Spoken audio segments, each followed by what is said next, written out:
You are, as I've said before, you are the average of the 5 people that you spent the most time with growing up. That's normally your dad, your mom, everybody. But show me your friends now and I'll show you your future. Most people just have piss poor habits. And I've had these same habits for about 50 years now, okay? About 50 years.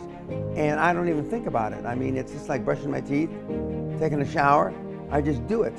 And one of the other interviews that I did with you, I said, when I do feel wimpish, which isn't too often, I just say, what's wrong with you, you cunt? Come on. And I just go out and do it.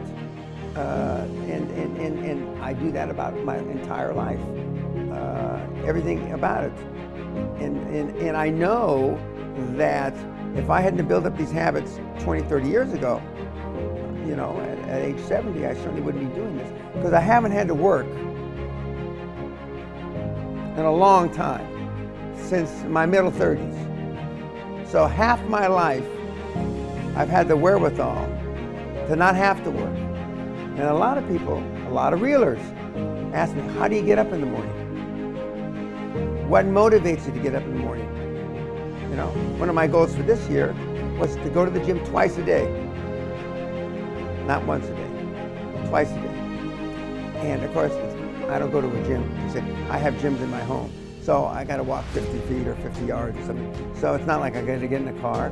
But, if I had to get in a car, I'd still do it. And because, working out is part of my lifestyle. And I mean, good habits are hard to come by. But what's even harder to come by are people that have good habits that you can be around. That's even tougher, because you are, as I've said before, you are the average of the 5 people that you spent the most time with growing up. That's normally your dad, your mom, everybody. But show me your friends now and I'll show you your future. And most of the guys, not just watching this program, but most of the guys and gals on the planet, let's go out and have a drink after work. You don't say, oh, well, he's a high performer, she's a pisshead, that's not how you pick the group, is it? A bunch of guys get in a car or they get in a lift, go downstairs, walk across the street to the pub, right? Right. Well, next, if you think about it, okay, well, I really don't mind having a drink with those 2 people over there. So why don't you initiate the request and say, why don't you and I, the 3 of us, go have a drink? Let's say that they're your supervisors. They're people that you look up to. They're more successful than you are, as opposed to the way that you do it now. That's giving you tacit approval that I either agree or don't disagree enough to open my fucking mouth. So then now you go away to tell the other reelers, well, Dan agrees with that, when that's bullshit. So I go out of my way. And that's not one of the things that scares me, but I go out of my way to make sure that if I hear bullshit, I tell them it's bullshit. And especially in my position, because a lot of people follow me, it's even more important, yourself included. More people follow you than follow me, so I mean, it's even more important. But most of the people that are in what I call the personal development game do just the opposite, because they want to sell them something. They've got something to sell. And after they've sold them something, Brian, they've got something to upsell them. And then they got another upsell and another upsell. I have no fucking upsells. I give everything away. The only place I make people put skin in the game, if you want my free mentoring program at the end of the seminar, you got to pay to get to the seminar. But as I've told you before, and I told, with the greatest respect, BBC earlier before I got here, I used to do the fucking seminars for free. Free. And put 700, 800, 900 people in a goddamn hotel auditorium at the airport. Well, you already said working out, no tacit approval. Clean my Sam Walton's sundown rule. That means that before he left the office every day, until he died, until he got sick, everything on his desk, every message that came in, letter, etc. I don't think he was into emails.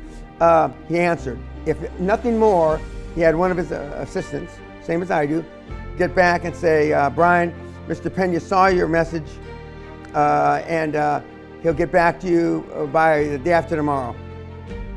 At least he's saying he got the message, but he didn't have time to answer it right now.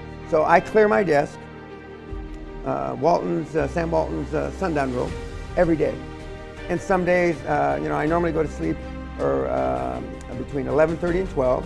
But the days that you get emails or people that get emails from me at 1:30, 1:45, or 2, it's because I was implementing Sam Walton's sundown rule. So that's a great habit.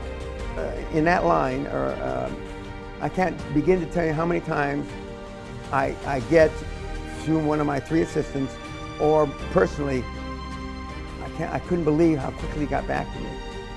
Now, I once taught, this is a lot of years ago, one of the big guys that runs one of the big banks here in the city, 69 days to get back to me. God, Allah, Buddha, the President of the United States shouldn't have to take 69 days to reply.